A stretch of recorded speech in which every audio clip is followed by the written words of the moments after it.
Hello friends, Koli and রূপ চ্যানেলে তোমাদের সবাইকে স্বাগত। আজকের রেসিপি ঘুগনি। ঘুগনি এমন একটা রেসিপি যে সবসময় খেতে ভালো লাগে। এটা খালি খালিও খাওয়া যায়, আবার রুটি পরোটার সাথেও খেতে বেশ ভালো লাগে, আবার পাউরুটি দিয়েও খেতে খুব ভালো লাগে। আর এটা মুখরোচক একটা খাবার। তো চলো দেখে নেওয়া যাক আমি কিভাবে এই ঘুগনির রেসিপিটি তৈরি করি, তোমরা দেখতে থাকো। ঘুগনি তৈরি করার জন্য এখানে আমি 200 গ্রাম মতন মটর নিয়ে নিয়েছি। আর এখন মটরটাকে জলে ভিজিয়ে রেখে দেব, বেশ অনেকটা পরিমাণে জলে ভিজিয়ে রেখে দেব ওভারনাইট। তাতে মটরগুলো জলে ফুলে প্রায় দ্বিগুণ হয়ে যাবে। বন্ধুরা, এখানে ওভারনাইট ভিজিয়ে রাখা মটরটা এখানে আমি হাফ চামচ নুন দিয়ে প্রেসারে 2টো সিটি দিয়ে আমি সেদ্ধ করে নিয়েছি। একদম ঠিকঠাকভাবে সেদ্ধ করে নিয়েছি। আর এখানে মটরের ওপর ডিপেন্ড করে যে মটরে কতটা সিটি লাগবে। তো মটরের কোয়ালিটি ভালো হলে 2টা সিটিতেই মটর ভালোভাবে সেদ্ধ হয়ে যায়, না হলে তোমরা 3টা দিয়ে দেখতে পারো। ঘুগনি আলু ছাড়া খুব একটা ভালো লাগে না, সেজন্য এখানে আমি একটা বড় সাইজের আলু কেটে নিয়েছি। আর খুব বড় সাইজ করে কাটিনি, একদম মিডিয়াম সাইজে কেটে নিয়েছি। ঘুগনি তৈরি করার জন্য সবার প্রথমে এখানে আমি কড়াই বসিয়ে দিয়েছি। আর এখন আমি তেলটা গরম হয়ে গেলে এতে আমি আলুগুলো ভেজে নেব। একদম মিডিয়াম টু লো ফ্লেমে আলুগুলো আমি ভেজে নিচ্ছি। আর আলুগুলোকে খুব বেশি ভাজবো না, একদম হালকা একটু ভেজে নেব। তো আলুগুলো প্রায় আমার ভাজা হয়ে গেছে। তো আমি আলুগুলোকে এখন তুলে নিচ্ছি। আলু ভেজে নেওয়ার পর তেল রয়ে গেছে, তো সেই তেলে আমি শুকনো লঙ্কা, তেজপাতা আর দিয়ে দিচ্ছি এখানে 2টা এলাচ আর সাদা জিরে সম্বারে দিচ্ছি। সম্বারটা একটু হালকা ভেজে নেওয়ার পর এখানে আমি একটা বড় সাইজের পেঁয়াজ কুচি দিয়ে দিচ্ছি। দেওয়ার পর পেঁয়াজটাকে একদম মিডিয়াম টু লো ফ্লেমে হালকা ভেজে নিতে হবে। পেঁয়াজটা ভাজা হয়ে গেছে অনেকটাই। তারপর আমি এতে দিয়ে দিচ্ছি 1 চামচ লঙ্কা বাটা, 1 চামচ আদা বাটা আর 1 চামচ রসুন বাটা এতে আমি দিয়ে দিচ্ছি। এখন মিডিয়াম টু লো ফ্লেমে সব কিছুকে হালকা ভেজে নিতে হবে, যাতে এর কাঁচা গন্ধটা চলে যায়।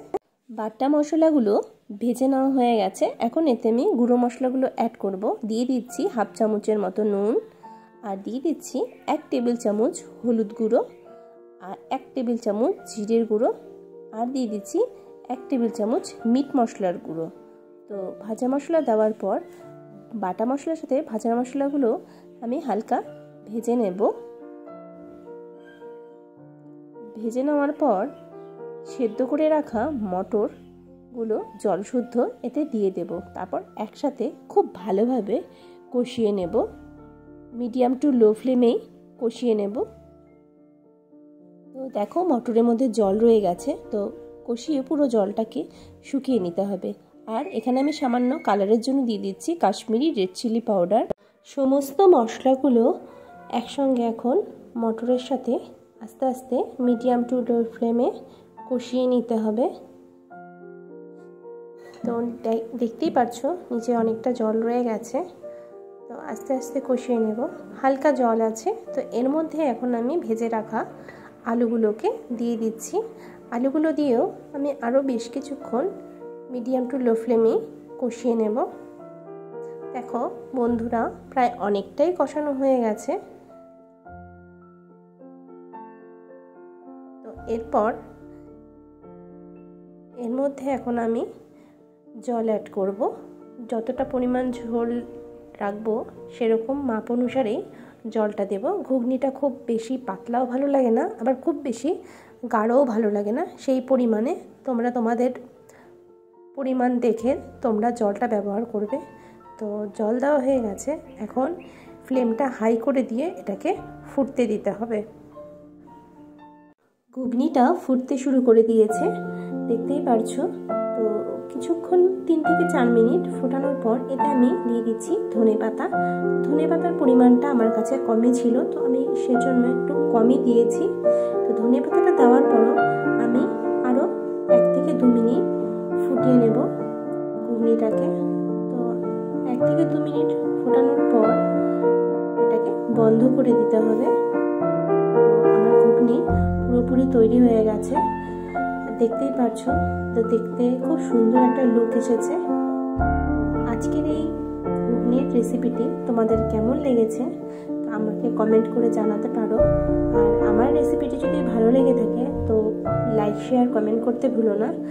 আর হ্যাঁ, অবশ্যই বন্ধুরা আমার চ্যানেলটিকে সাবস্ক্রাইব করে দিও, যাতে আমার সমস্ত ভিডিও আমি তোমাদের কাছে পৌঁছে দিতে পারি।